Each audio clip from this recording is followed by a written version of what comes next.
Olá, pessoal, boa tarde. Meu nome é Jade Lobo, eu sou coordenadora de projetos na plataforma Conjunta, então queria começar agradecendo a cada um de vocês por disponibilizar o tempo, energia para estar aqui nesse debate com a gente. Também agradecer aos nossos parceiros por terem topado, né, participar desse painel. Agradecer à Abong por todo esse espaço e infraestrutura. Esse é um tema bastante importante, né, para nós, organizações da sociedade civil, e que a gente carece desses espaços para que a gente possa dialogar e ouvir, né, se escutar. Teremos 1h30, então a ideia é que em 1 hora a gente apresente mais ou menos aqui a perspectiva de cada um, e depois a gente abra para um debate orgânico mesmo, vocês trazerem seus pontos de vistas, e que a gente possa dialogar sobre o tema.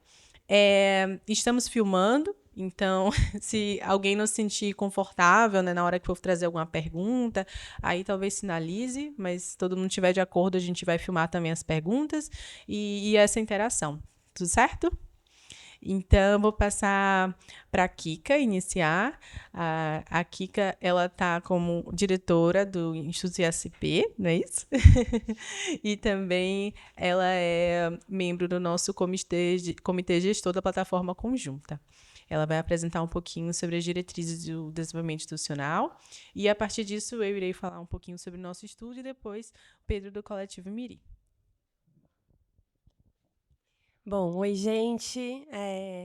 Sempre um prazer estar aqui com vocês, estar aqui nessa casa, conhecer a Casa das ONGs da Abong. A Abong é super parceira e, enfim, organização super importante para o campo da sociedade civil no Brasil. Também muito alegre de estar aqui com o Pedro, do Coletivo Miri, com a Jade. Também aí parceiros da caminhada, da jornada. Vou começar me apresentando um pouco e acho que falando um pouco sobre o tema dessa conversa, né? E também aqui ecoando a Jade, dizendo que a gente aproveitar que não somos muitos, então que vai ser muito bom também escutar vocês, né? E ouvir vocês, né? Então eu sou a Kika. Kika é apelido de Erika, então sou a Erika Sais, a Kika, sou diretora executiva do Instituto ACP. O Instituto ACP é uma organização de filantropia familiar. O que isso significa? Que é uma organização da sociedade civil, não deixa de ser uma ONG, é uma organização não governamental, criada por uma família que tem recursos e que decidiu usar uma parte dos seus recursos para doar, né? Então, a gente é uma organização que diferente da maioria, uma organização que tem recursos próprios, a gente não capta recursos, a gente tem recursos que vêm da família e a gente faz a gestão desses recursos, né? E quando a família decidiu criar a organização, das reflexões foi: a gente vai criar uma organização para doar para quê? Uma organização para quê? Né? Com que foco? Com que causa? Qual que é a nossa causa? Né? E numa reflexão, do meu ponto de vista, muito feliz, se entendeu que uma das coisas que é muito desafiadora para a sociedade civil é se fortalecer institucionalmente, ou seja, fortalecer os seus aspectos de gestão, né? Que em geral a gente faz, eu vou dizer a gente aqui, sociedade civil organizada, faz um esforço enorme para captar recursos, para conseguir recursos, e normalmente todos os recursos que entram, eles saem. Né, eles saem e vão para os projetos, enfim, para os programas que a organização está implementando. E isso gera um ciclo de que a organização está sempre com escassez de recursos para si própria e não consegue nem ter dinheiro, nem tempo, nem pessoas para pensar os seus próprios processos e os seus próprios projetos, né? Então, o foco do Instituto ACP, a missão é promover o desenvolvimento institucional das organizações da sociedade civil no Brasil, na sua pluralidade, o que significa que é de norte a sul, do Oiapoque ao Chuí, de organizações grandes, médias, pequenas, de base, de organizações que trabalham com atendimento direto, de organizações que trabalham com advocacy, né? Então, a gente pensar a sociedade civil organizada. No fundo, a missão é fortalecer a sociedade civil organizada no Brasil, partindo da premissa, da crença que a sociedade civil é fundamental para a gente resolver qualquer desafio que a gente tenha enquanto país, né? Bom, esse é um pouco da onde meu lugar principal de fala, né? E aí estamos aqui na COP30 em Belém, né? E as pessoas me perguntam: por que você está aqui, né? Enfim, vocês trabalham com mudança climática, né? E não dá para dizer que eu trabalho com mudança climática. Esse não é o foco da nossa atuação, né? Não é o foco do nosso trabalho. No entanto, a gente apoia a sociedade civil. E a sociedade civil, sim, está na linha de frente, né? Como diz o nome aqui da nossa conversa, de várias dimensões do enfrentamento à mudança climática, né? Então, desde lidar com as consequências da mudança climática, a conscientização das mudanças climáticas, a acompanhar, né, as negociações, enfim, a trazer as questões que muitas vezes não estão no olhar, né, das pessoas que estão ali, que a gente diz que tem a caneta na mão, que assinam, né?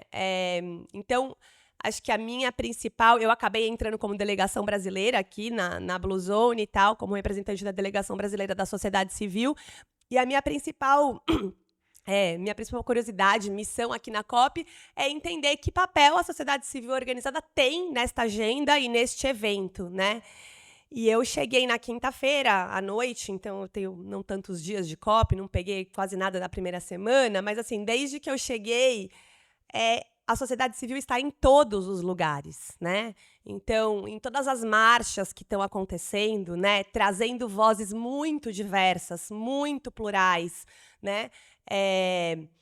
Nas negociações ali, você tem sociedade civil o tempo inteiro acompanhando, né? Na Green Zone, na Blue Zone, você tem vários estandes de organizações da sociedade civil, sejam elas internacionais, então já passei em várias filantropias internacionais, tipo Open Society, hoje estava numa outra ali, esqueci o nome, mas é uma organização que trabalha com educação, né, para formar ativistas ambientais, enfim.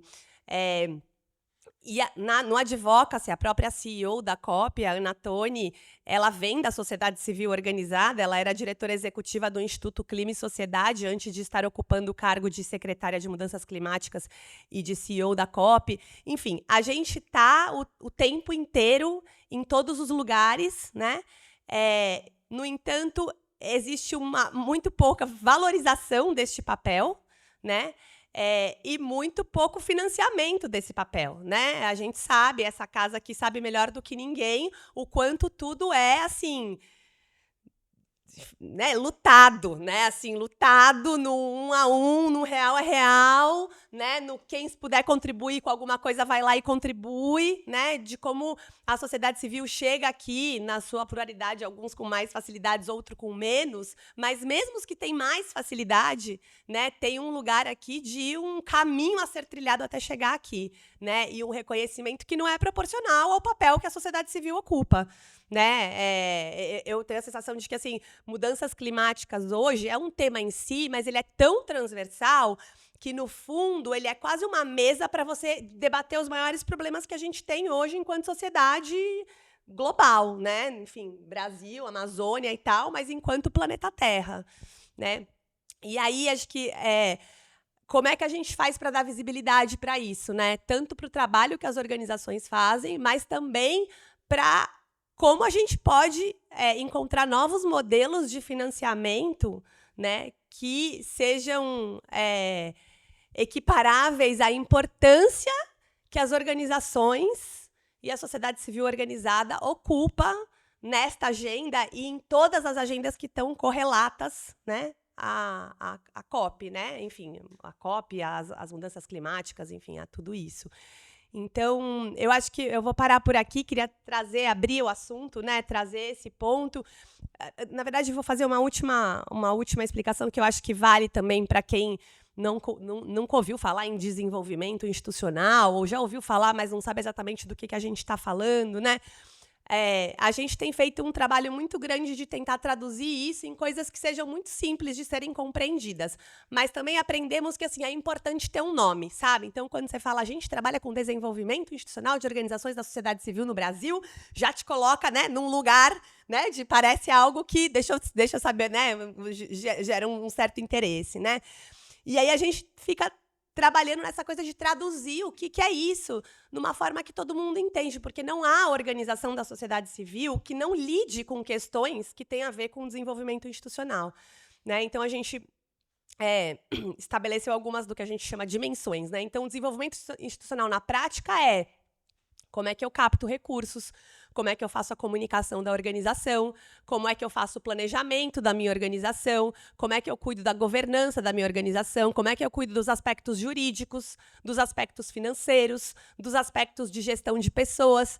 Não importa se eu tenho uma equipe que ganha um salário ou se eu trabalho só com voluntários que têm outros trabalhos e se reúnem nos sábados para fazer essa organização acontecer. São pessoas que estão deixando de estar no sábado com as suas famílias, com seus amigos, com seus filhos, dormindo, o que quer que seja, para estar ali trabalhando por aquela organização, né? Então, quando a gente... como é que a gente lida com isso? Como é que a gente dialoga com os desafios que vêm dessas dimensões, né? E a gente também tem usado muitas imagens, né, para isso. Então, assim, a gente fala que desenvolvimento institucional é a cozinha da organização, né? Quando alguém vem na nossa organização, a gente leva para a sala de estar, igual a gente normalmente faz na nossa casa, né? Quando a gente está falando de DI, que a gente fala, o curtinho é desenvolvimento institucional DI, a gente está falando da cozinha, né? Ou metáforas do tipo, se a organização é uma árvore, o desenvolvimento institucional é a raiz dessa árvore, né? Ou desenvolvimento institucional é terapia organizacional, sabe aquele momento assembleia que a gente senta em roda e todo mundo traz suas questões, seus desafios, seus incômodos e tal? Isso é desenvolvimento institucional. Então, a gente está fazendo isso o tempo inteiro, quer a gente seja consciente, quer a gente não seja consciente disso, né? E aqui a palavra consciente é muito importante, porque não é sobre ter um jeito certo de fazer, né? Acho que quanto mais organizações eu conheço, mais eu me dou conta e descubro novos jeitos de fazer as mesmas coisas, né? E jeitos que têm a ver com a cultura daquela organização especificamente. A questão aqui é fazer isso com consciência, porque às vezes a gente está fazendo coisas que estão gerando desafios para as pessoas, para as organizações, sem ter escolhido aquilo, né? Então, como é que as organizações também têm adquirem o direito e o poder de fazer escolhas sobre o seu próprio desenvolvimento, né? De conseguir tomar decisões sobre onde essas organizações querem chegar, como elas querem chegar, por que caminhos elas querem chegar, né?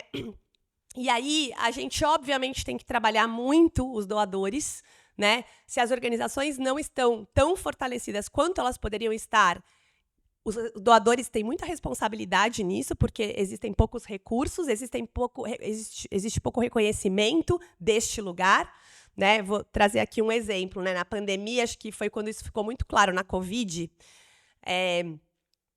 Eu sou de São Paulo, né? Então, vou falar desse lugar de São Paulo onde houve muita mobilização de recursos, né? E quem estava nas comunidades, nas periferias, entregando alimento, álcool gel, sabonete, não era a galera que estava doando, eram as organizações de base e periféricas, né? Então, era para elas que o dinheiro precisava ir.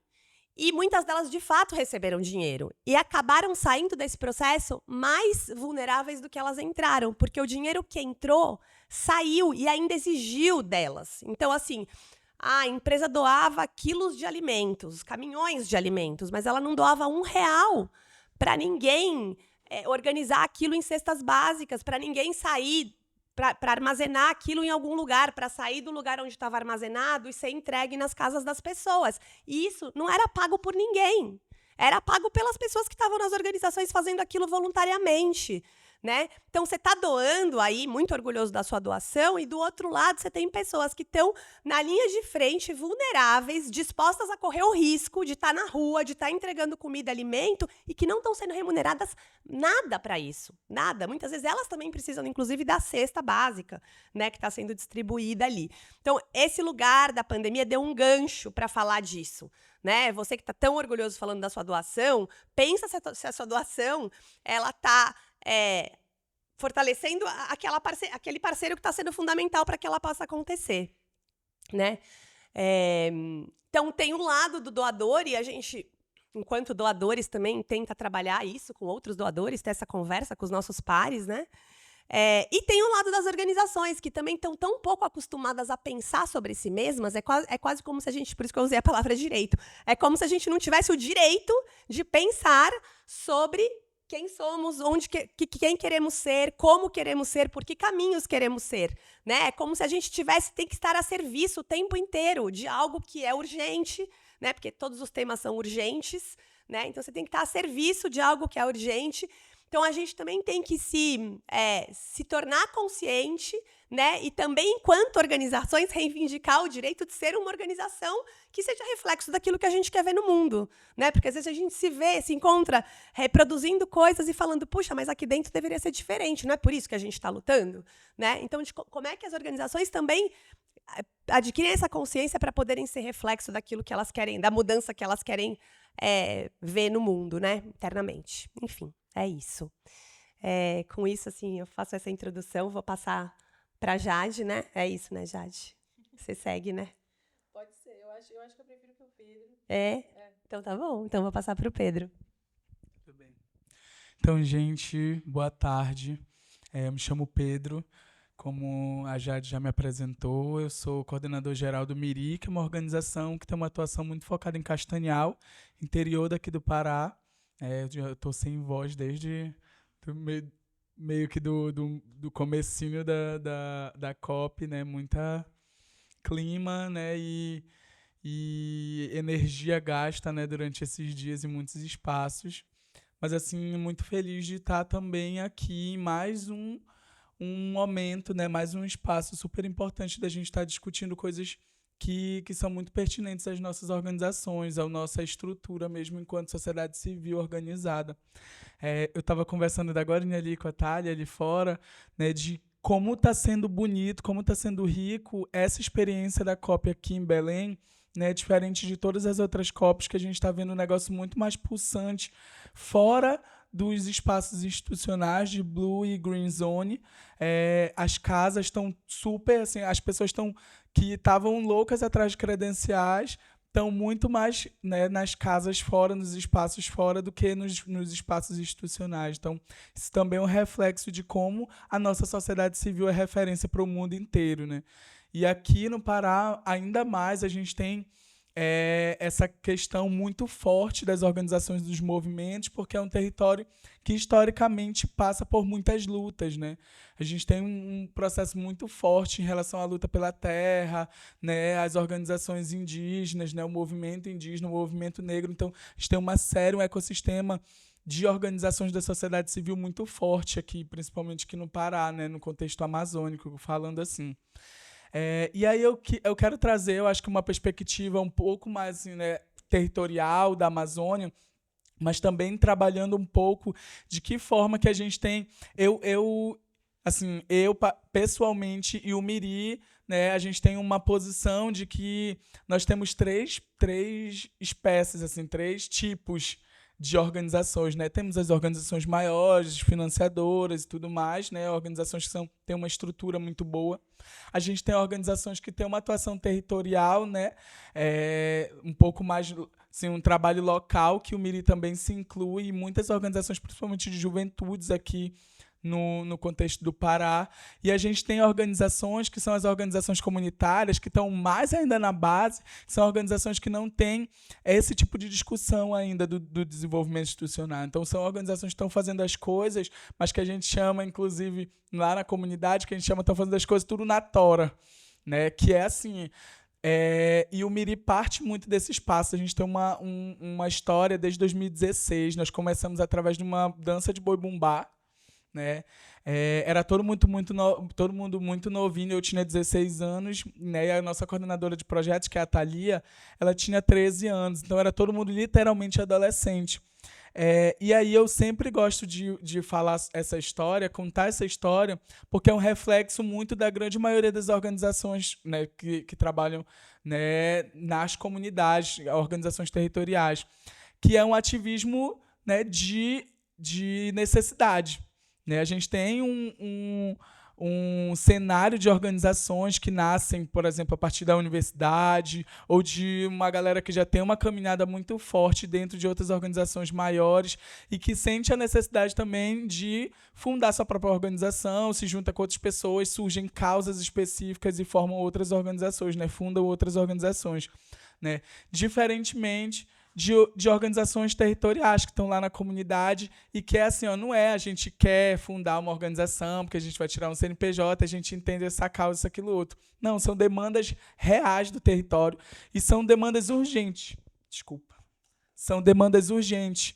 Às vezes é a questão da pandemia, né? Às vezes é a questão da educação, às vezes é uma questão infraestrutural, né, da comunidade, e que isso assim é uma situação bem complexa também de se entender, né? Essas organizações, na sua grande maioria, assim, não têm orçamento algum, né? Quando tem uma organização, acho que um pouco mais politizada em relação também à questão da incidência política com alguns atores, né? Lá, principalmente assim, municipais, consegue uma sede para uma associação, né? Também com articulação com prefeito, vereadores, ou então articulações mesmo comunitárias. Rola muito bingo, né? Rola um sorteio, né?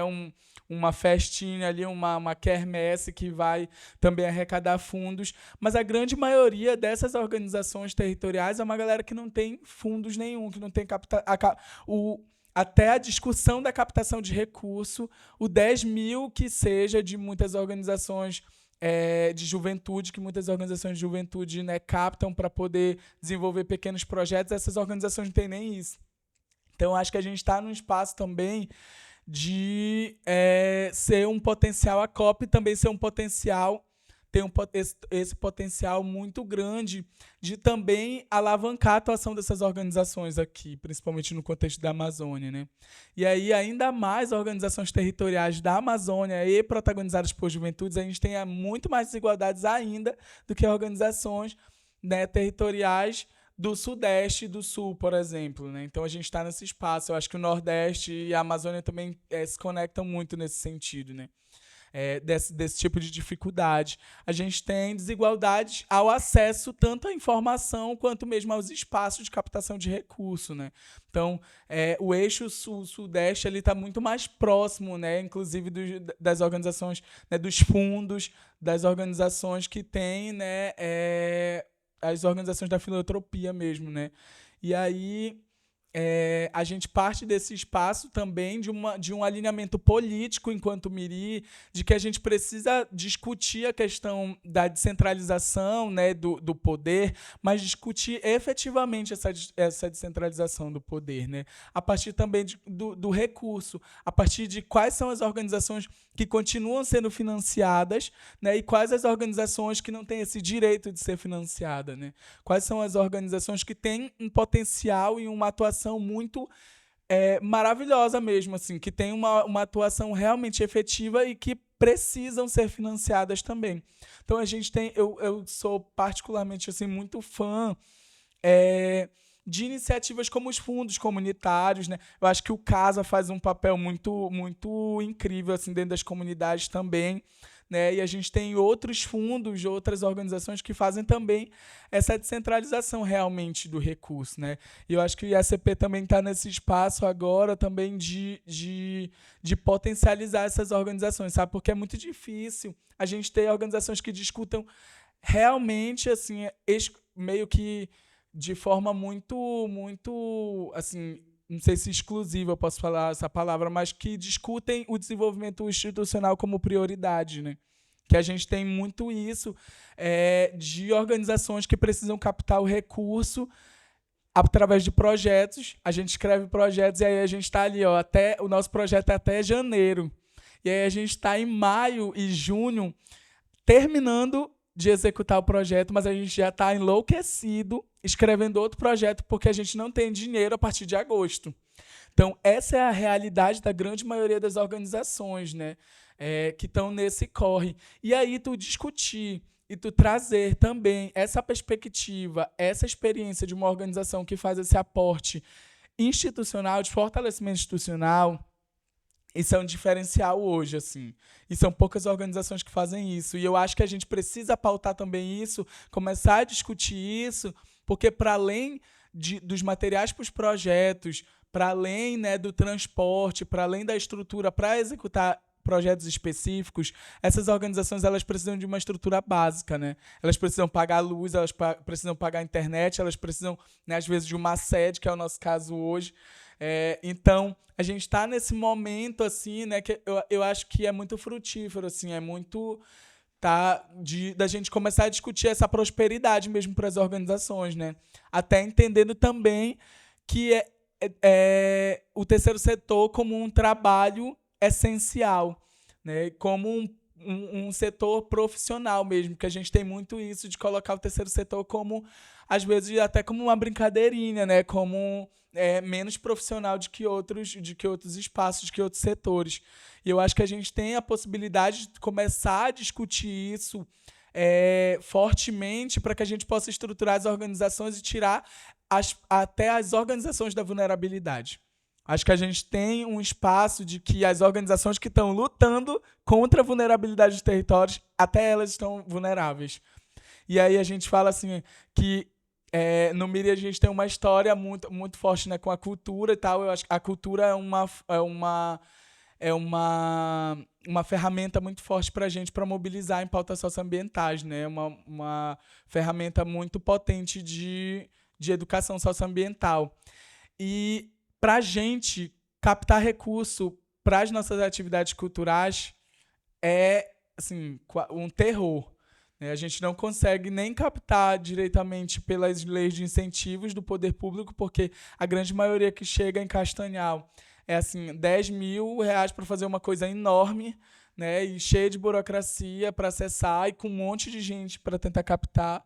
Então, e aí também pelo terceiro setor, né, pela filantropia, às vezes a gente enfrenta barreiras assim, de financiadores que não entendem também essa importância das atividades culturais e muitas vezes, né, é muito difícil de fazer a mensuração de impacto disso.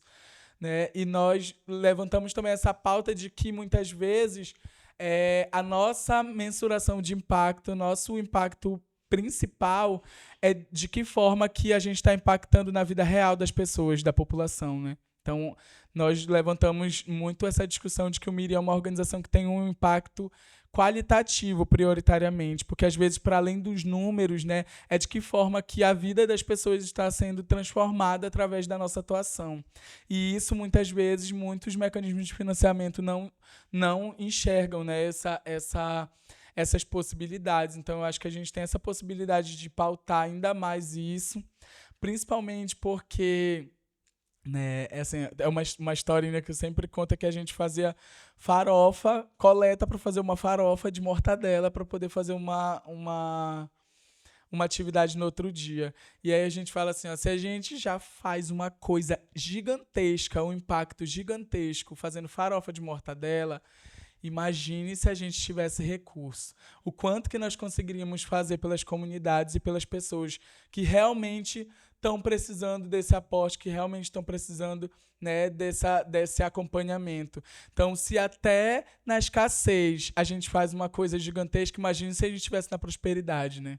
Então, eu acho que muito nesse sentido, eu acho que a minha mensagem é muito da gente começar a construir mecanismos que sejam da gente visibilizar essas iniciativas e também fomentar ainda mais espaços que dialoguem com a questão do desenvolvimento institucional, do fortalecimento dessas organizações de base, né? Que muitas vezes a gente acaba também ainda perpetuando essa questão de concentração de recursos nas mesmas organizações, nas mesmas iniciativas e nas mesmas pessoas. E a gente não para pensar também que existe um ecossistema muito grande de outras organizações que estão lá na base e que estão construindo realmente as transformações para os territórios, que vai além dos números, vai além de uma atuação que impacta 100 pessoas ou 1.000 pessoas, mas de que forma que a gente está impactando 10 pessoas, mas de uma forma efetiva, que a gente está acompanhando essas pessoas realmente e fazendo com que a vida delas seja transformada. Né? Então, eu acho que para além dos números, a gente também entender que são pessoas, que são vidas transformadas, são territórios, né? E são comunidades que precisam estar sempre nesse processo de acompanhamento. Eu acho que é sobre isso. Nossa, muito obrigada, Pedro. É muito emocionante ouvir, né, e aprender também com a organização de vocês. Eu gosto muito dessa mesa, eu estou muito orgulhosa com ela, porque a gente consegue ver diferentes atores falando sobre o mesmo assunto, né? Então, eu acho que vocês vão poder ouvir diferentes perspectivas sobre o mesmo tema. Bom, a plataforma conjunta é esse espaço, essa rede colaborativa, onde nós reunimos editais, possibilidades, né, de recursos financeiros para essas organizações, todas focadas em DI. Nós temos uma política de curadoria, onde nós fazemos essa seleção apenas nos recursos, né, que têm essas características voltadas para o desenvolvimento institucional, e por isso a gente entende que esses recursos eles têm que ter ali ou um valor livre para que essas organizações possam, né, investir, depositar seu tempo, seu esforço em uma atividade que elas entendam que é necessária para se fortalecer, ou que tenham ali uma porcentagem, né? A gente fala que está entre 15% e 20%, para que elas possam também pensar, né, pagamentos de lugares, sede, pensar o seu desenvolvimento mais estrutural. Nós também reunimos, né, jornadas, ou seja, eventos, cursos que são importantes para essas organizações se estruturarem, se entenderem, procurar uma formação, né, e se especializarem cada vez mais. E também reunimos materiais de apoio. Então, desde aquele material, né, mais simples, né, como fazer um estatuto, como se formalizar, até materiais mais intermediários e avançados, mais setorizados em cada tema específico. E o que nós estamos querendo dizer hoje com linha de frente, né? Quando pensamos o tema de nosso painel, fortalecimento das organizações que estão nessa linha de frente, nós estamos pensando tanto aquelas organizações que são as prioritariamente afetadas por essas mudanças climáticas, pelos desastres socioambientais, quanto aquelas que estão ali na linha de frente, ou seja, lutando, né, contra todo esse sistema e essa série de eventos que nós estamos enfrentando. E eu, como antropóloga, gosto de pensar tudo isso a partir do que a gente chama de antropoceno. Não sei se vocês conhecem esse termo, mas tem ficado cada vez mais famoso, né? E é um termo que ele vem de outras áreas, elas não vêm das sociais e humanas, mas para entender o que significa essa presença humana dentro da Terra. Então, antropoceno, porque a nossa forma de habitar no mundo hoje pode ser comparada às mudanças das placas tectônicas, ou seja, nós causamos tantas mudanças no nosso planeta que pode ser comparada às forças das mudanças das próprias placas. Nós somos um vírus no nosso planeta, né? Nós estamos destruindo esse planeta. Mas eu gosto muito de pensar essa era que a gente chama de antropoceno a partir dessa perspectiva de que existe um antropo não visto. E o antropo não visto é justamente as comunidades, que somos justamente as mais afetadas pelas mudanças climáticas. Então, Marisol de la Cadenha é uma antropóloga muito massa, que ela fala, olha, existe sim essa época que nós estamos chamando de antropoceno, que é essa época da destruição em massa, em que nós temos grandes desastres e crimes socioambientais, mas existe também aquilo que não é visto, que são as comunidades, as organizações de base que estão ali lutando e que não necessariamente compartilham desse mesmo mundo.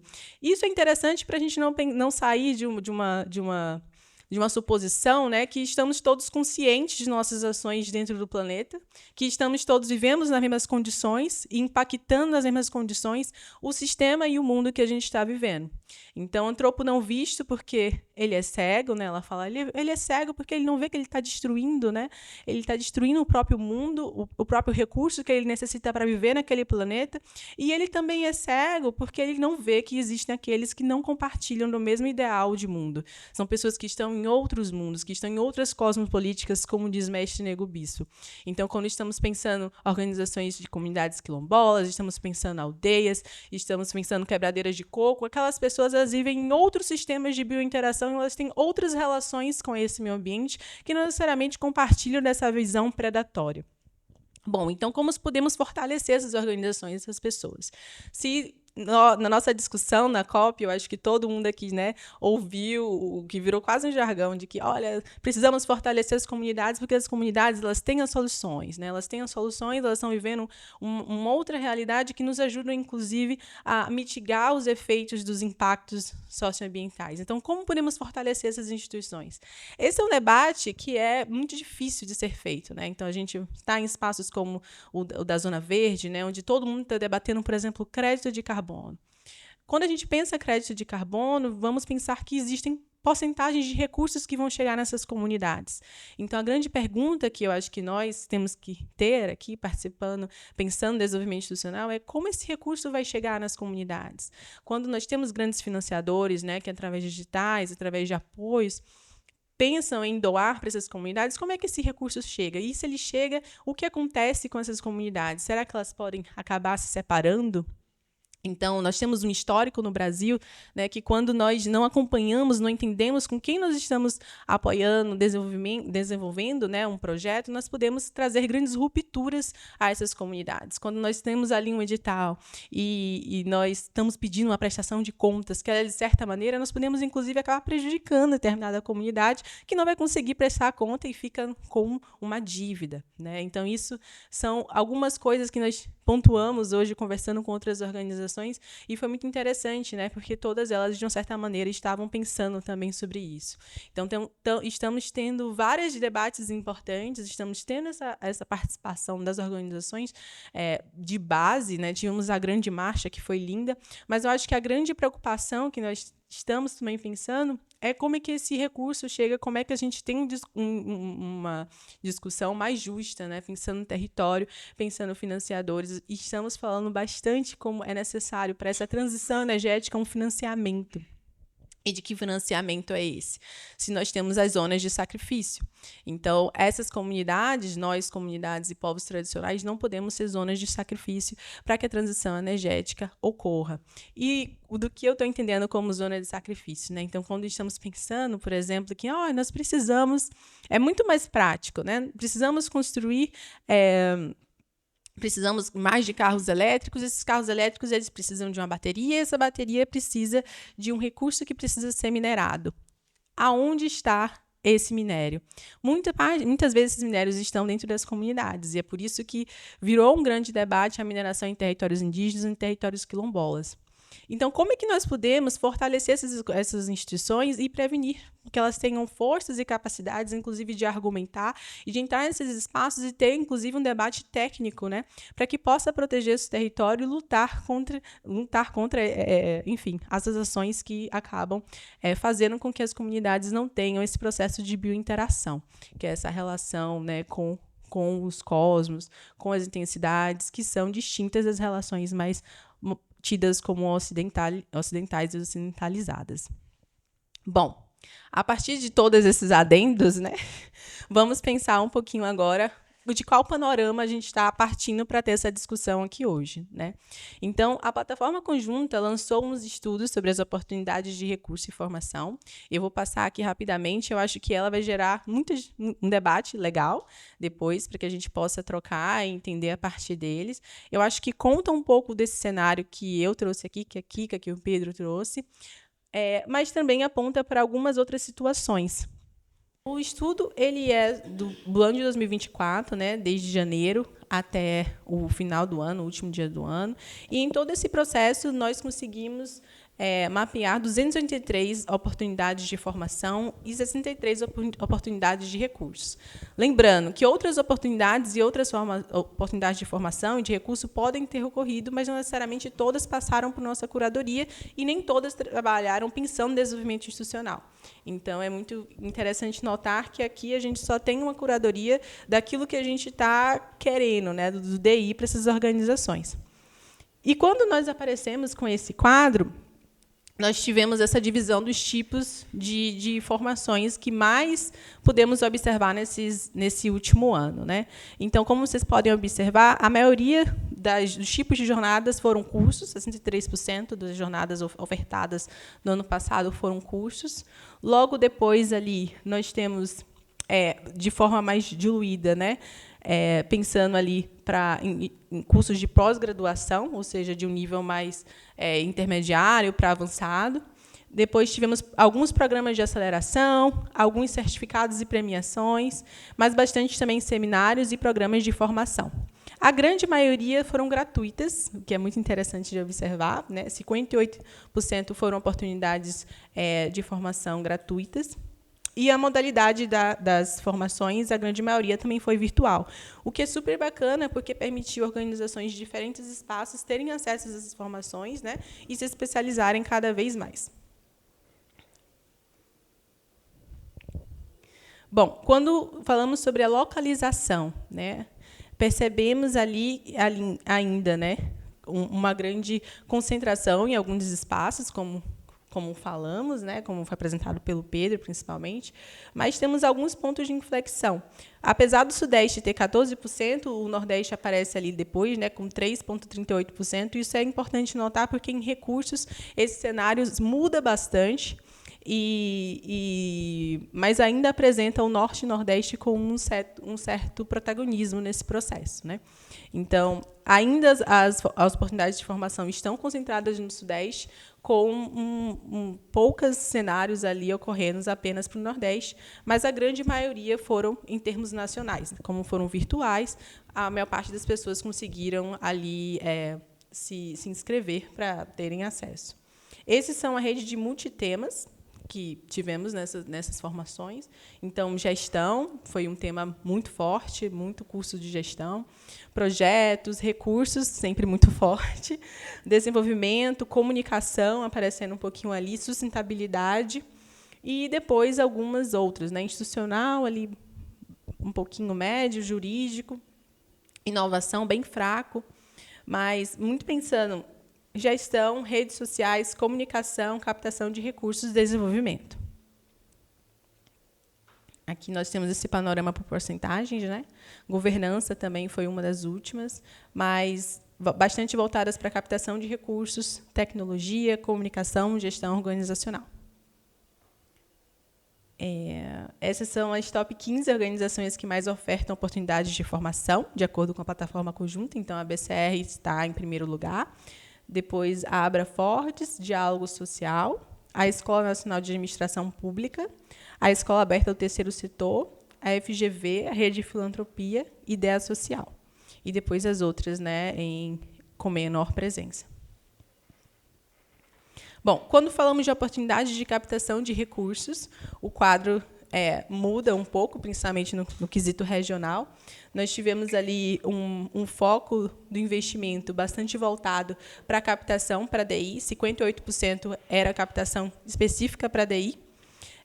A captação de projetos com apoio institucional foi 23%.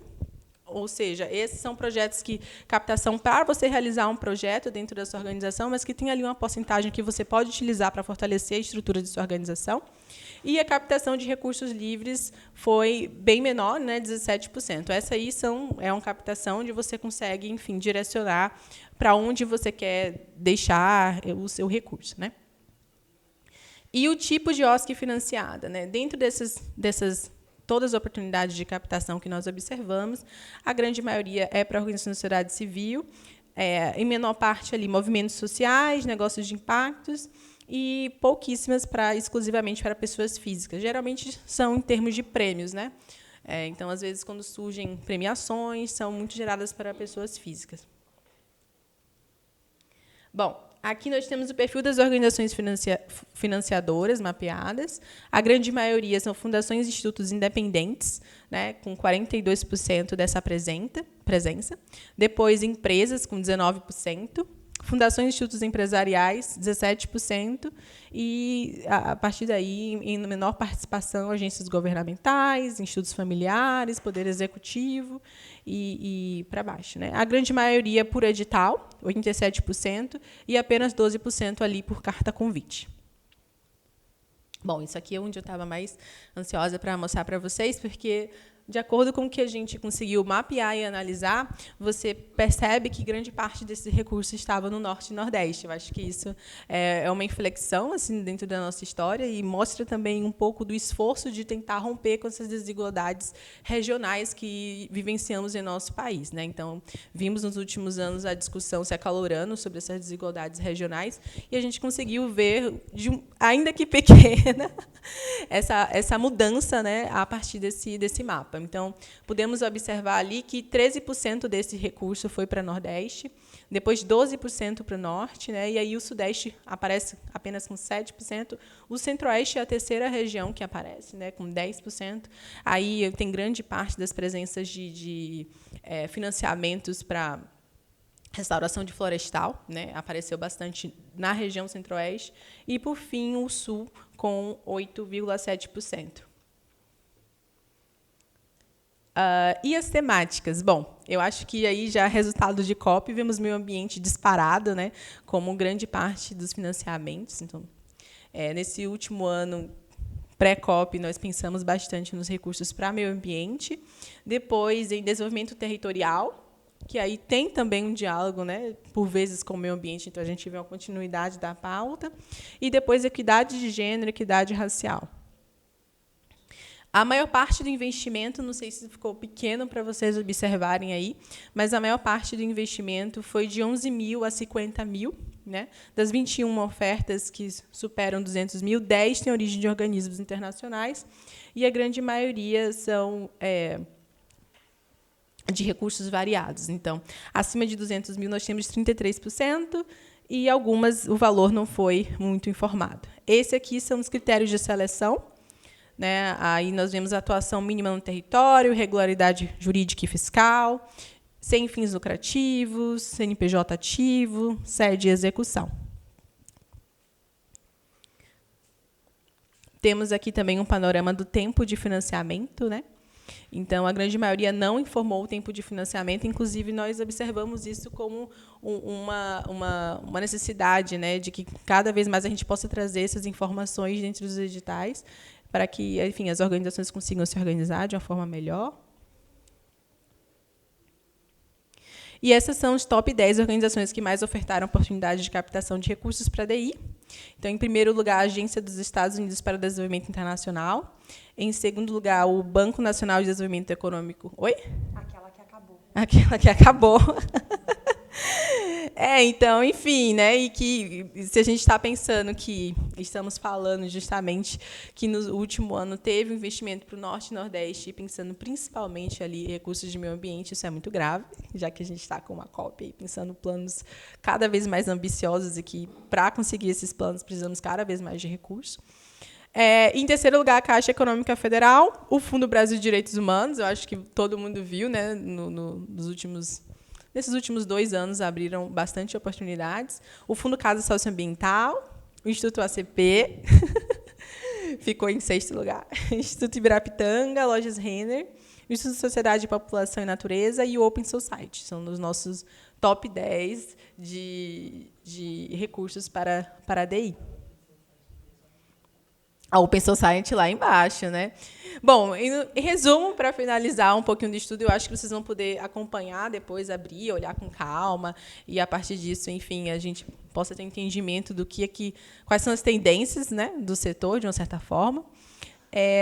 Vimos, então, assim, de forma geral, que grande parte da formação elas são online, ou seja, elas estão aí, a maioria são gratuitas, ou seja, temos oportunidades para o setor se especializar, enfim, entender um pouco mais, né, de sua especialidade e atuar de uma forma, enfim, nacional, transversal.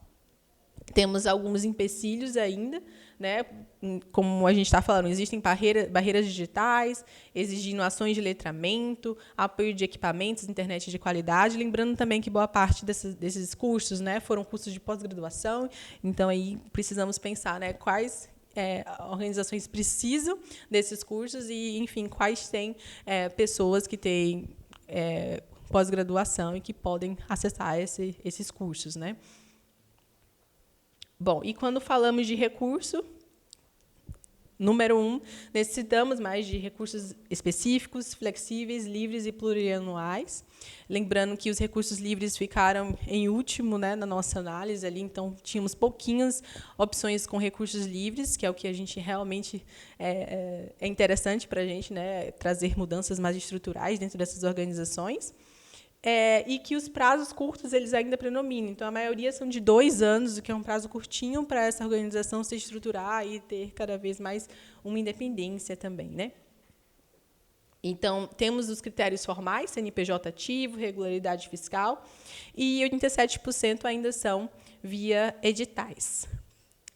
Então, é isso, pessoal. Esse é o nosso panorama. Eu acredito que a gente ainda, enquanto terceiro setor, precisa, enfim, trazer cada vez mais recursos, pensando daí. Nosso estudo ele é a 2ª vez que a gente faz o estudo. Eu acho que no futuro assim vai ser super interessante que a gente possa também analisar os recursos no geral versus os recursos do DI, porque eu acho que a gente teria um dado super interessante mostrando como ainda somos pequenininhos, né? E a maior parte dos recursos eles são finalísticos, são pensando apenas nos projetos. E também, quem sabe, a gente no futuro consegue também acompanhar o pós, né? Como é que foi para essas organizações depois que tiveram esse recurso. A plataforma conjunta está crescendo, então eu imagino que no futuro cada vez mais a gente vai ter mais oportunidade de acompanhar, de como é que foram esses processos, como é que, enfim, tem sido receber esse recurso, ele tem trazido um estruturamento para essas organizações, qual é o retorno disso, de fato, nos territórios. E agora eu queria muito abrir para vocês, né? Ouvir o que é que vocês acharam, quais são as ideias, o que é que as organizações de vocês estão pensando, trazendo aqui para a COP, e que a gente possa também debater, inclusive, as coisas que estão no estudo.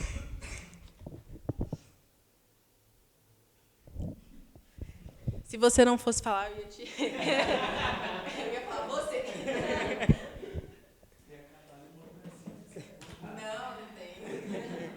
Oi.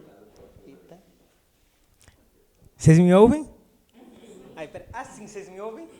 Eu prefiro assim. Por causa da gravação, né? Tá. É que eu ouvi o retorno. Mas, oi, gente. Boa tarde, sou Albert. Sou o diretor executivo da Pacová, que é uma organização que trabalha para o fortalecimento de movimentos sociais, organizações populares. Somos baseados na Bahia, mas a gente reivindica esse trabalho nacional. A gente sabe que quem está fora do eixo sul-sudeste, ali, sobretudo do eixo Rio-São Paulo, e que trabalha no âmbito nacional, não é reconhecido como nacionalmente, então a gente faz também esse processo político de falar que a gente apoia organizações no Brasil inteiro. E eu acho que fui fazendo algumas anotações aqui, enquanto a gente falava, e eu acho que um elemento, eu acho que é relevante desse processo todo. Todos são relevantes, mas um elemento eu acho que é fundamental para o nosso trabalho, por exemplo, nisso que é o debate sobre esse processo do recurso livre ainda. Eu acho que no mapeamento do DI mostra o recurso livre como algo lá embaixo, e eu acho que tem, inclusive, entranhado no processo de financiamento uma ideia de que o recurso livre não vai ser usado direito, não vai ser usado de uma forma que é esperada, e a gente tem feito um laboratório lá na Pacová,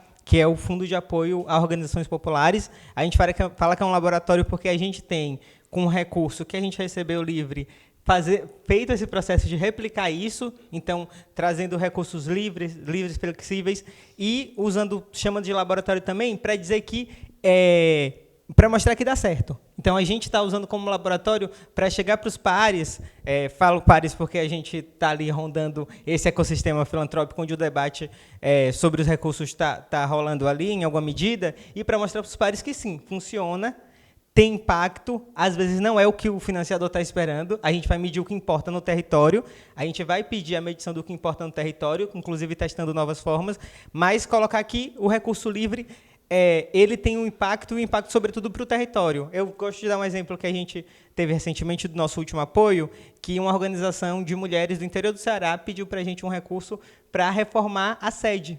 E o recurso é livre, vai reformar a sede.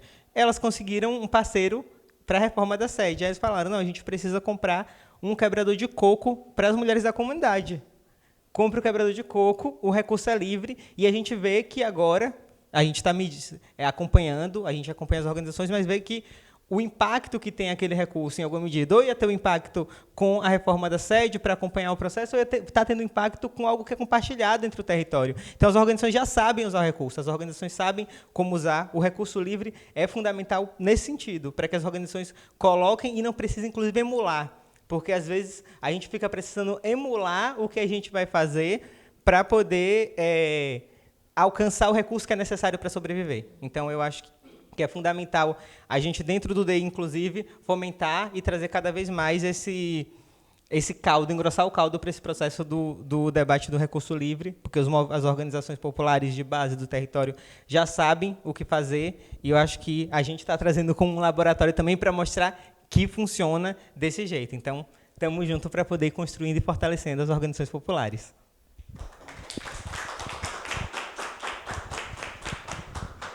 Obrigada. Alguém mais queria fazer algum comentário, adendo?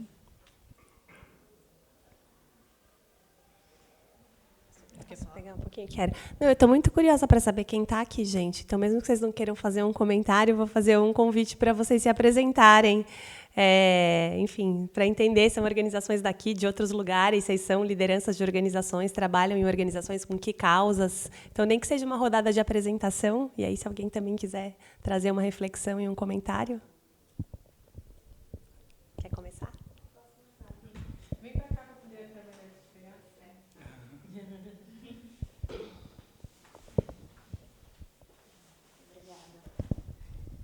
Boa tarde a todos. Eu me chamo Tamires, eu estou construindo uma organização de pesquisa, Instituto Oroanã. Nós somos uma organização de pesquisadores da Panamazônia, temos pesquisadores tanto aqui no Brasil quanto nos outros países. Hoje, uma colega nossa apresentou, né, no GT da Colômbia. E, assim, a gente tem eu gostaria que vocês falassem um pouco mais sobre a questão da captação de recursos, que nós temos uma certa dificuldade com essa questão. O Oroanani nasceu de pesquisadores da Amazônia brasileira, da região norte. E uma das coisas que fizeram a gente... não sei para quem olha. Tá bom. É que eu estou me sentindo excluindo as pessoas. E uma das coisas que incomodavam bastante a gente, enquanto pesquisadores, é que a gente estava sempre sendo solicitado para ser os representantes da Amazônia dentro de uma organização. Eu somo ao incômodo do colega que falou que se reivindica como algo nacional, porque a gente também sentia bastante isso, muito por essa questão de estar sempre sendo o representante da associação, e isso fez com que a gente se juntasse para se reivindicar, tanto não somente como informantes de uma região, mas como pesquisadores completos que desenvolvem metodologias que são reproduzíveis, como qualquer outra associação. E a gente sente que aqui que eu gostaria que vocês comentassem um pouco mais, a gente sente que a gente consegue avançar em muitos aspectos. A gente conseguiu estruturar um CNPJ, a gente conseguiu se colocar no GT do Clima, a gente conseguiu credencial para a Blusônia, mas toda vez que a gente tenta avançar nos nossos projetos, que são atualmente por vontade própria mesmo, por curiosidade dos nossos pesquisadores, a gente tem uma frente de segurança alimentar, outra frente sobre advocacy, e mais uma outra que eu não estou conseguindo lembrar agora. Mas todas as vezes que a gente tenta estruturar o nosso projeto para um financiamento mais completo, para pagar mesmo os nossos pesquisadores, porque é algo que demanda muito tempo, a gente sempre trava nisso. E a gente fica um pouco chateado, porque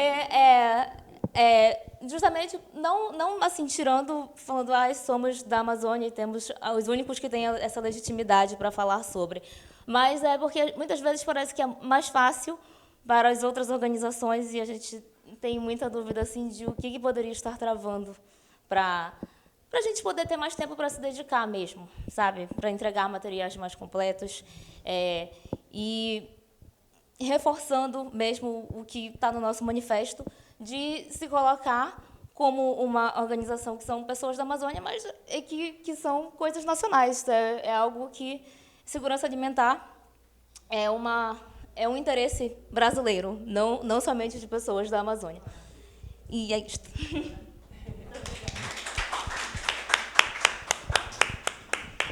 Nossa, muito, muito boa a sua fala. Eu acho que eu sinto parte dessa dor por ser pesquisadora. Eu acho que são duas coisas, né? O Pedro falou sobre como tem essa coisa de dizer que o terceiro setor não é uma profissão, de fato, né? Também tem a mesma coisa com o pesquisador. Então, vocês sofrem duas vezes, porque entende-se no Brasil de que pesquisa não é um trabalho, você é um bolsista, né? Você é um eterno bolsista, e aí você não tem um plano de carreira, e aí você não tem aposentadoria, você não tem várias coisas. E eu acho que, além disso, tem uma outra camada aí muito específica da pesquisa, é que no Brasil a gente tem, o que é mais comum são pesquisas encomendadas. Então, quão revolucionário é vocês ser, né, uma instituição que tem a pesquisa própria ditando quais eixos eixos vocês querem pesquisar. Porque no Brasil temos essa tendência de que as pesquisas elas são encomendadas. Então, nós temos uma organização que vai ali dizer, olha, queremos que você pesquise exatamente isso, e às vezes a gente tem que, enfim, pesquisar coisas, inclusive, que a gente não concorda, e às vezes somos até como pressionados a assinar, inclusive, documentos que não concordamos, né, que achamos que não pesquisou a fundo, que não entendeu a temática da forma ampla. Então, é muito difícil, né? São duas coisas, né? Além da questão que a gente está debatendo de uma forma mais geral do terceiro setor, tem a especificidade por ser uma instituição que está pensando em pesquisa e que está tentando falar os eixos e os caminhos da sua própria pesquisa.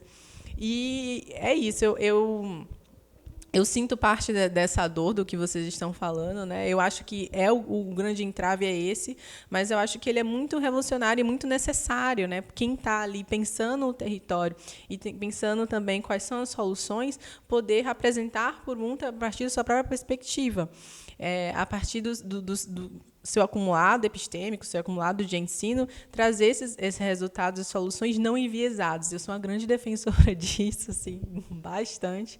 E como é difícil, né? Porque a gente acaba virando um fornecedor. A gente acaba virando um fornecedor para outras organizações do terceiro setor. Raramente a gente consegue produzir a nossa pesquisa a partir da nossa perspectiva e lançar aquilo para o mundo e mostrar que aquilo ali é importante nacionalmente, como vocês estão falando. Eu acho que sobre a captação em si, eu vou passar para a Kika, que é aqui, então ela vai trazer uma outra perspectiva. Não. Quer falar alguma coisa depois? Bom, vocês ganharam uma apoiadora aqui, viu? Vocês dois, porque realmente é muito curioso isso, né? Como uma organização de São Paulo, do Rio, pode falar que ela é uma organização que trabalha para X coisas no Brasil, né? Ela é uma organização do Brasil, que trabalha para o Brasil, e as organizações de outros estados e regiões, elas são regionais, né? É muito curioso isso mesmo, e isso acontece com bastante frequência, então é uma causa que eu vou adotar. Vou advogar por essa causa por aí. Porque também existe, porque tem isso, mas também existe uma coisa do tipo, a filantropia brasileira, o investimento social privado, tem debatido tanto a questão do descentralizar recursos, do como é importante apoiar outras regiões e tal, que você fala, não, eu apoio a Amazônia, entendeu? Você não quer falar que você apoia o Brasil. Não, eu apoio uma organização lá no Maranhão, outra lá no Piauí, outra lá no Rio Grande do Sul, porque você precisa mostrar que você está regionalizando, que você está descentralizando recursos. Então, também tem essa tensão aqui. Mas, enfim, digamos, essa é a parte boa, estou descentralizando o recurso, mas tem, de fato, sim, uma coisa que não, vocês são os pesquisadores brasileiros que estão pesquisando, né, e que, enfim, por acaso estão na Amazônia, não mais do que por acaso, eu acho, mas, enfim. Então, eu queria fazer esse parênteses, começar fazendo esse parênteses. Acho que a segunda coisa, assim, a primeira coisa a dizer sobre captação é assim, falta recurso, falta dinheiro, né? Falta dinheiro. Então, assim, eu represento uma organização que doa. Então, eu recebo muitos pedidos de cafés. Muitos. Vamos tomar um café. Não sei o que eu vou fazer quando eu mudar de trabalho, gente. Ficar com a agenda livre. E aí eu recebo pedidos de organizações grandes, enormes, de organizações reconhecidas, que têm parcerias com a Globo, sabe? Falando, estou numa situação muito difícil. Até organizações que nunca captaram R$1 em toda a sua existência e vêm falar, puxa, se eu tivesse, né, se eu estou fazendo isso com o recurso do bingo, imagina se eu tivesse mais do que o bingo, né, o que eu poderia fazer.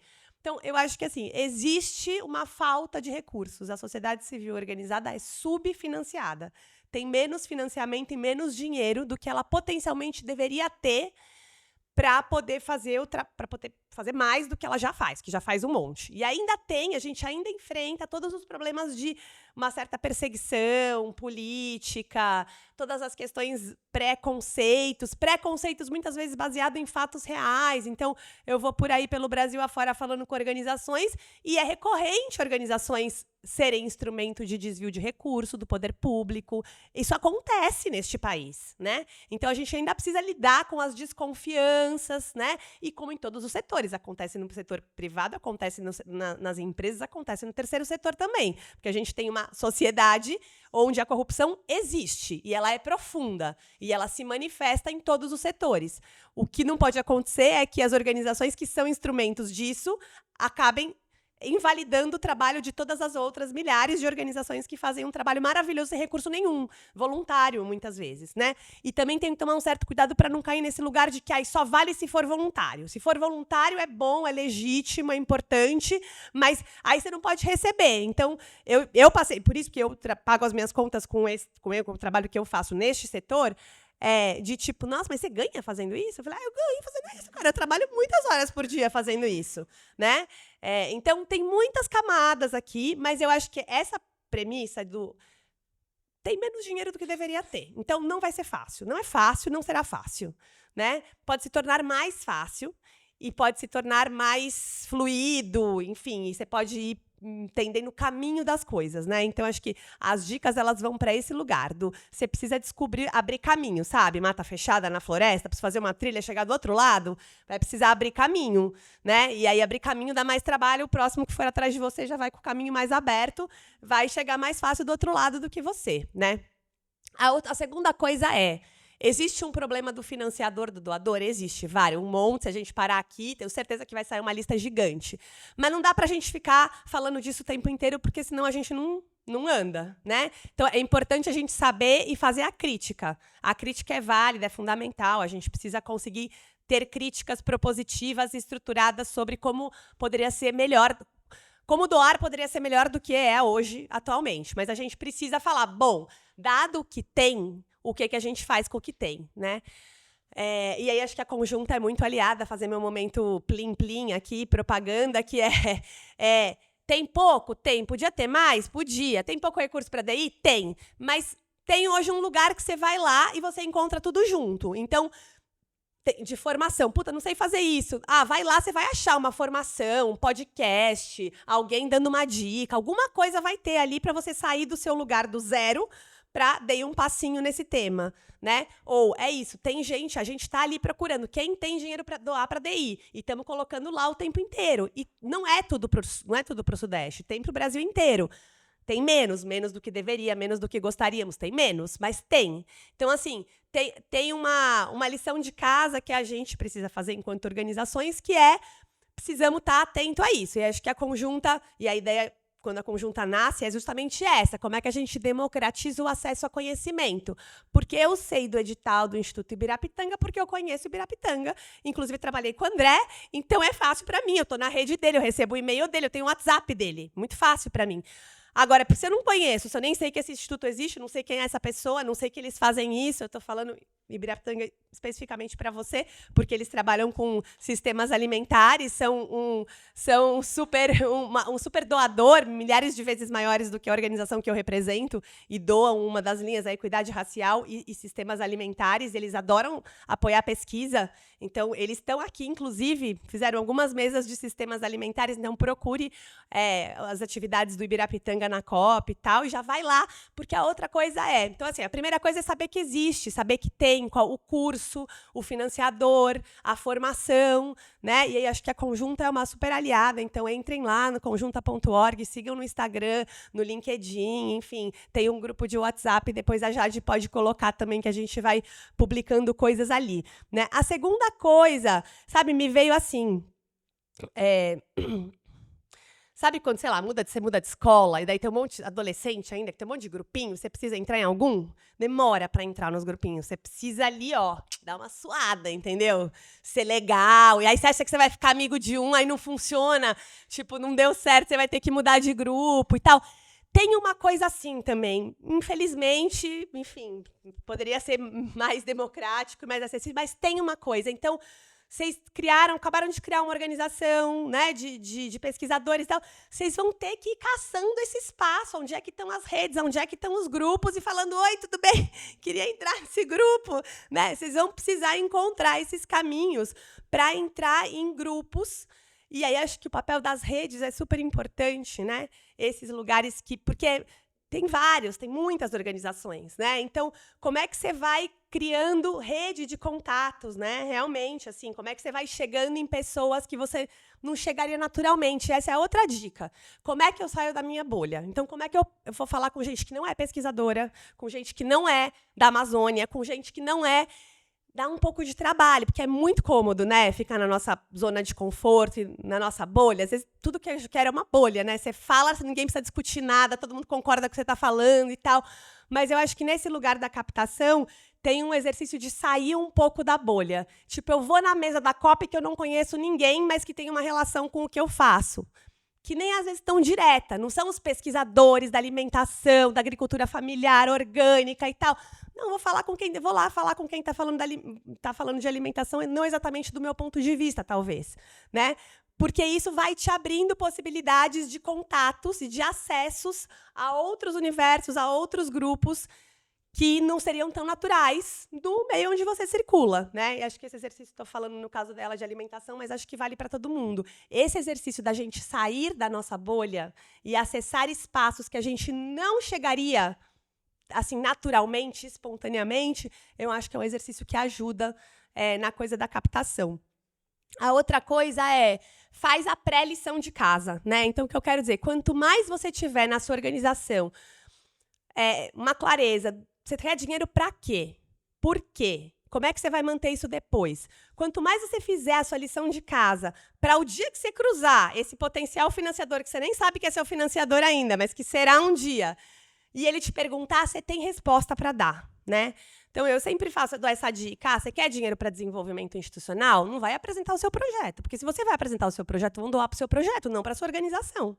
Você quer dinheiro para desenvolvimento institucional? Vai apresentar a sua organização. Mas aí, para você apresentar a sua organização, você precisa estar preparado, ela precisa ter estratégia, você precisa saber para que serve, o que você quer no longo prazo, quais são os caminhos que você vê para chegar lá. Porque é isso, para qualquer problema que a gente tem no mundo, tem várias possibilidades de solução, né? Em São Paulo, quando chove muito, acaba a luz, o prefeito resolveu que vai cortar as árvores para não acabar a luz de São Paulo. Beleza, é um jeito, né? Então, assim, para cada problema tem muitos caminhos de solução. Então, você precisa ter feito essa lição de casa antes de pensar. Bom, para o problema que eu quero resolver, né, o meu problema que eu quero resolver é esse, eu sou bom nisso aqui, eu acredito nesses caminhos de solução, antes de apresentar o seu... E para isso eu preciso de uma equipe, eu preciso de uma sede, eu preciso reformar X coisas, eu preciso ter umas redes sociais que funcionem bem, porque se eu vou divulgar dado de pesquisa, eu preciso que as pessoas tenham acesso aos dados. Enfim, essa lição de casa de antes ajuda a você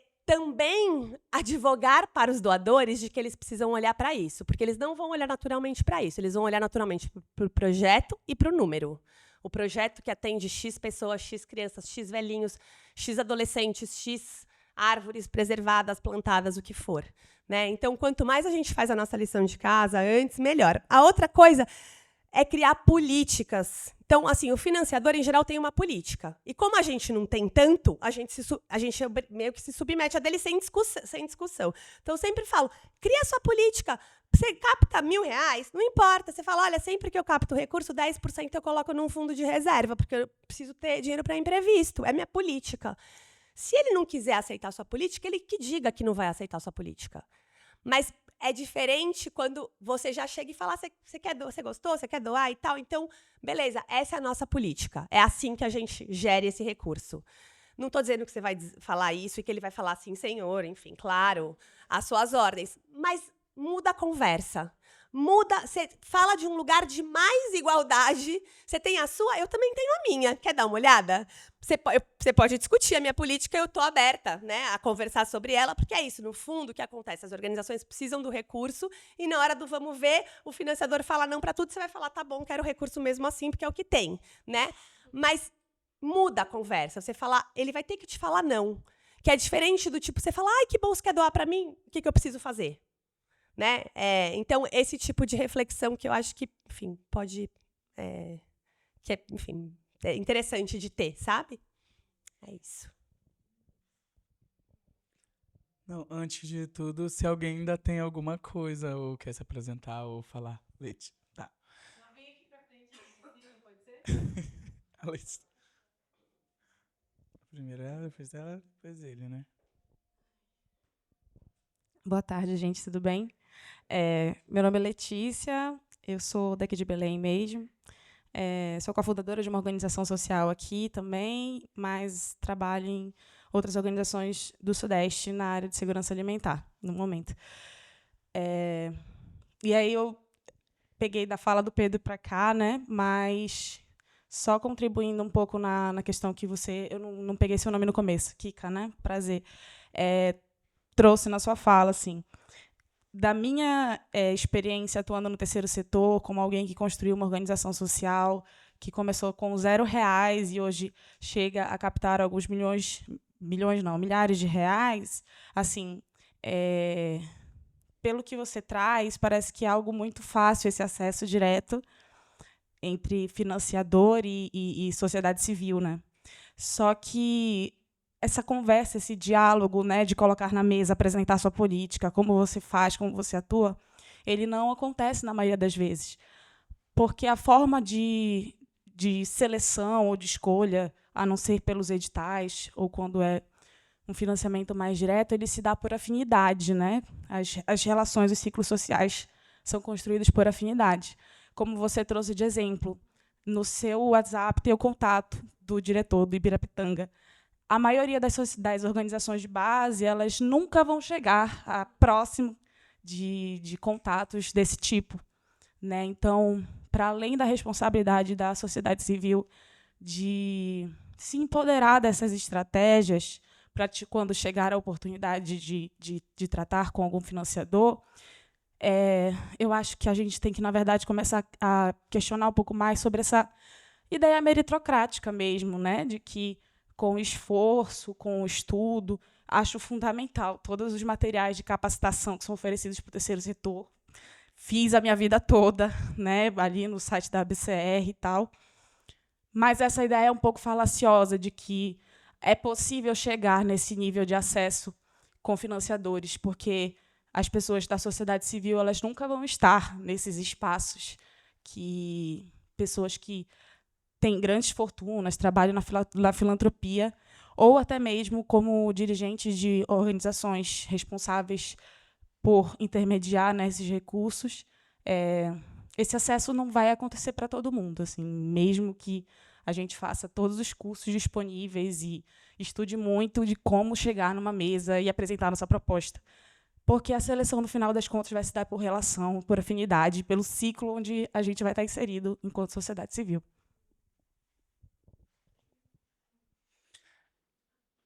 Tá ela, e aí depois ele, e aí pode ser tu. Tá bom? Você. Sim.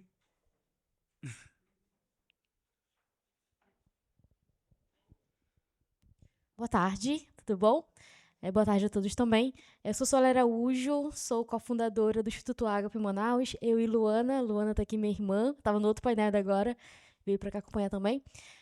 E nós somos de Manaus, no Amazonas, lá na periferia de Manaus, Monte das Oliveiras. Estamos aqui pela primeira vez numa COP também. Viemos na COP com muito nesse olhar de oportunidade, de trocar também com outras ONGs, com empresas, instituições, enfim. E lá em Manaus a gente já trabalha há 10 anos, né, com o Instituto Agape. Lá a gente oferece reforço escolar gratuito para crianças de escolas públicas, do 1º ao 9º ano do fundamental. A gente já impactou mais de 1.000 crianças na nossa comunidade. É uma comunidade onde nascemos e crescemos e seguimos morando. Nossa família inteira mora nessa comunidade. E algo que me chamou muita atenção na fala do Pedro, quando ele fala que se na escassez a gente já faz grandes coisas, imagina na prosperidade. Eu super me identifiquei com essa frase dele, porque, de fato, a gente começou a nossa primeira campanha em 2015 de arrecadação de alimentos, a gente arrecadou na casa dos moradores. A gente ia de casa em casa recolhendo quilos de alimento para montar cestas básicas para voltar para eles. Então, tudo começou realmente de forma coletiva e segue sendo assim. A gente criou o nosso CNPJ, nós ganhamos, na verdade, o nosso CNPJ em 2019, antes um pouquinho da pandemia. E aí veio a pandemia, a gente não conseguiu captar nada pelo CNPJ. Claro que a gente recebeu muita doação na pandemia, né, de cesta básica, enfim, máscara, álcool em gel, produtos de limpeza, entre outras coisas. Mas a gente acabou realmente não conseguindo focar muito nessa estrutura do CNPJ. Hoje a gente consegue conseguir um recurso para nos ajudar financeiramente com o aluguel do espaço, energia, enfim, lanche para as crianças, mas a gente acabou que a gente não tem, por exemplo, nós somos voluntárias, né? Eu tenho o trabalho CLT fora do Ágape e a Luana é empreendedora fora do Ágape. A gente segue sendo voluntárias. E hoje, o meu maior sonho de vida é poder estar 100% no Instituto Ágape, trabalhando, conseguindo pagar as minhas contas, mas realmente gerando ainda mais impacto. Com o pouco tempo que eu tenho hoje disponível fora o meu CLT, eu consigo fazer muita coisa. Luana, a mesma coisa, eu consigo se revezar. Mas a gente sabe que se a gente conseguisse captar o suficiente para que conseguíssemos estar 100% no Instituto, a comunidade com certeza teria muito mais impacto, a gente conseguiria sentar, escrever mais projetos, que a gente ainda não consegue hoje parar para ter tempo para escrever projetos e aí ficar de olho nos prazos e depois prestação de contas, entre outras coisas. Eu acho que, de fato, falando muito eu como uma comunitária que nasceu que nasceu ali, eu sei a importância que o Instituto Ágape tem na vida daquelas famílias, e a gente realmente quer, agora em 26, inclusive, a gente já está com uma amiga que eu conheci onde eu trabalho, ela escreve projetos, então ela veio para o Ágape para nos apoiar nesse sentido, para que a gente consiga realmente ter uma estrutura melhor e, assim, aumentar ainda mais o nosso impacto. Eu estou aprendendo muito com vocês, eu acho que, de fato, a gente está no lugar certo, na casa das ONGs realmente nos possibilitou essa oportunidade, então, muito obrigada mesmo por tudo que vocês têm compartilhado conosco. Próximo é você, né?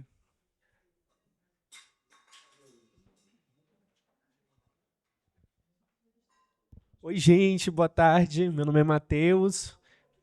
Aqui, para esse lado? Para a esquerda? Ótimo. Meu nome é Matheus, sou da Epacova também, estou na coordenação de programas e projetos, estou ajudando aí na arquitetura do fundo, desse laboratório que a gente está pensando. E uma coisa que a gente sempre conversa, inclusive sempre quando a gente vai falar da conjunta, que a gente gosta muito da conjunta porque a conjunta não tem uma questão do DI como algo engessado. Não existe uma arquitetura do DI como a organização deve fazer, não tem fórmula mágica. E então é isso que a gente fica pensando, inclusive sobre as questões das barreiras das organizações ao acesso a recurso, né? E aí a gente viu na pesquisa maravilhosa, a questão do CNPJ sempre é uma coisa que bate, né? E a gente, eu acho que tanto na pesquisa que a Albert fez no programa Saberes, agora na pesquisa também que a gente lançou esse ano, de comunidade, da comunicação popular, da barreira de acesso ao recurso, a gente viu o CNPJ também como algo que sempre bate. E é um debate que as organizações fazem toda vez que a gente conversa com ela, porque às vezes as organizações não querem ter um CNPJ. Quando a gente vai falar de movimentos sociais que são extremamente criminalizados, ou de luta por moradia, ou do movimento sem teto, não tem como ter uma organização, senão vai todo mundo ser preso. Vai tudo pra cadeia mesmo. E outra coisa relacionada à DI, que a gente tem uma noção, que eu acho que a gente compartilha disso, o DI tem que ser uma coisa para facilitar a vida das organizações, para facilitar a vida dos territórios. E a gente pensar essas fórmulas de DI, ou DI como critério de financiamento, que nem toda organização vai fazer uma teoria da mudança de um dia para o outro, né? Nem vai ter compliance, nem vai fazer um grande esquema de PMA. Então, esses processos de UDI tem que ser para facilitar a vida mesmo, não é para ser um critério apenas de barreira de financiamento, é isso.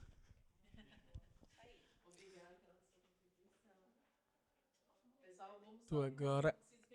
Não, pode vir rapidinho. A gente fecha rápido.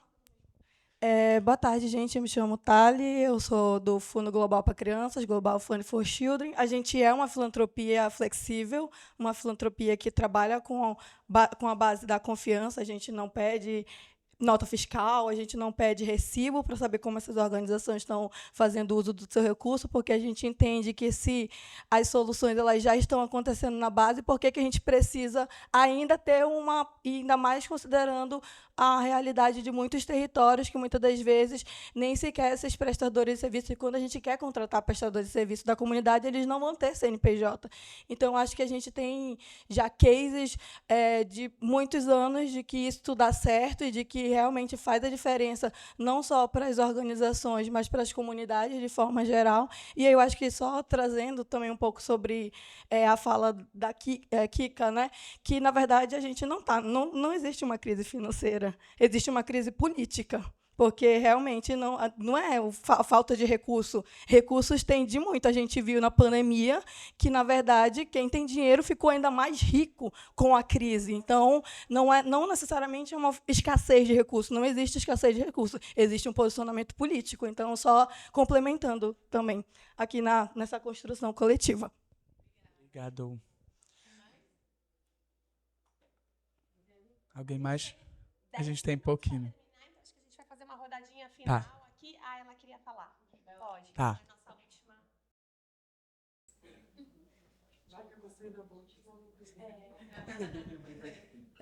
Oi, boa tarde. Meu nome é Aline. Eu sou cofundadora do Instituto Churru. A gente é um instituto indigenista que atua no Acre. A gente está começando agora. A gente começou 2, 3 anos atrás, bem informalmente, assim, com doações. Também na fundação tem indígenas, então nossa proposta, assim, na verdade, é fazer assim uma governança conjunta, né? Então a gente não, enfim, estamos testando esse modelo. Eles não vieram porque estava chovendo. Eles na cultura, quando dá muita trovoada, não sai de casa. Aí eles falaram, a gente não está.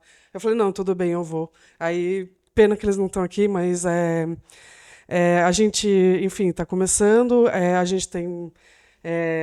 Eu sou antropóloga, né? Sou pesquisadora. Eu sempre trabalhei em pesquisa. Só agora que eu estou assim partindo para a mão da massa, que foi o que eu sempre quis fazer. Mas eu também amo muito pesquisar, então sempre fui mestrado, doutorado, fui indo engatando uma coisa na outra, mas sempre assim sentindo uma necessidade de trabalhar na base, assim.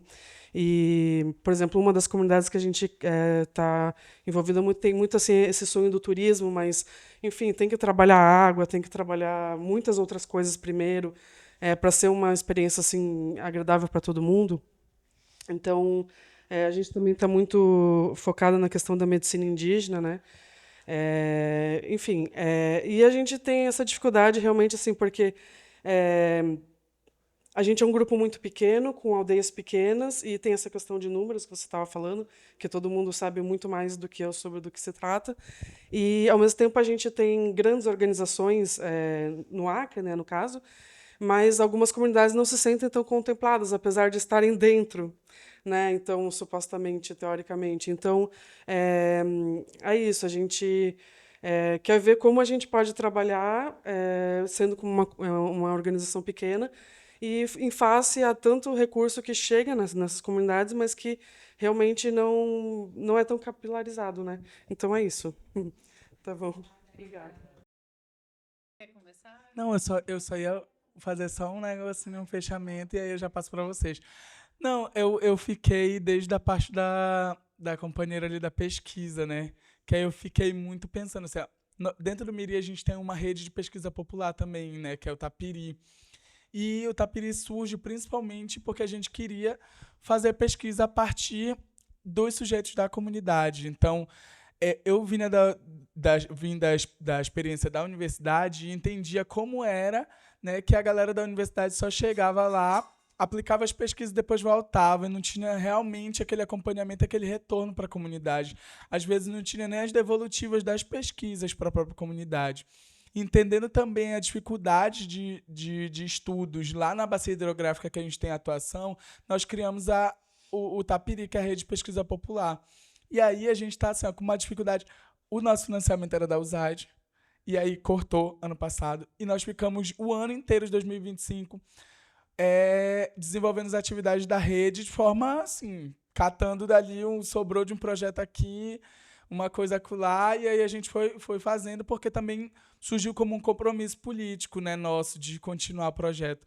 Mas a gente entendeu a dificuldade que é para captar recursos para pesquisa, sendo uma organização, né, da sociedade civil.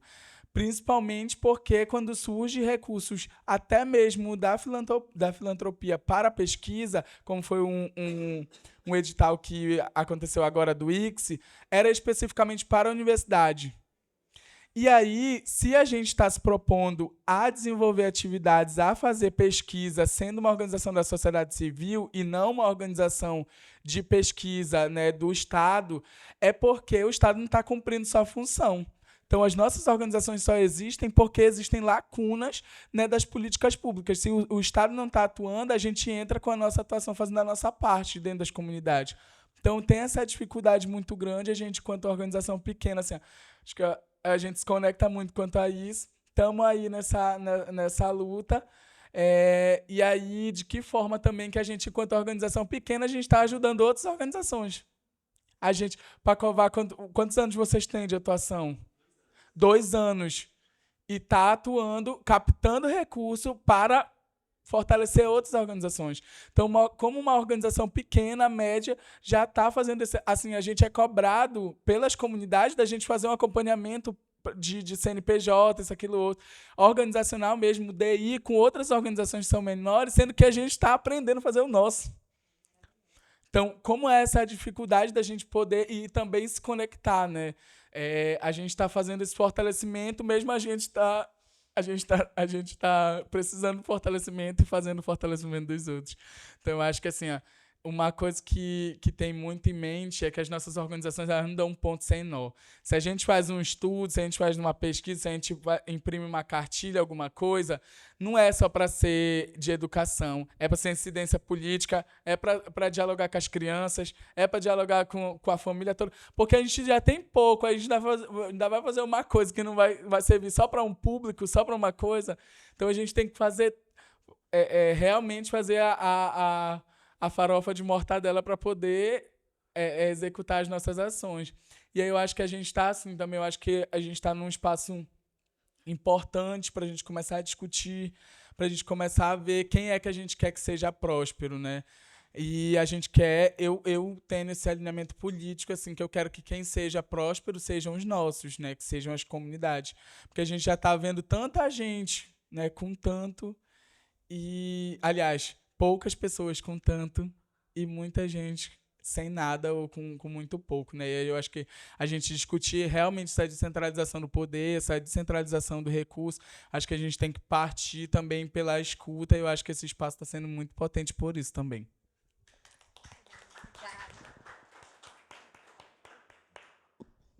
Bom, para finalizar, acho que eu queria dialogar com coisas que apareceram. Então, primeiro dizer que eu não quis dizer que falta dinheiro no mundo, eu quis dizer que falta dinheiro para doação.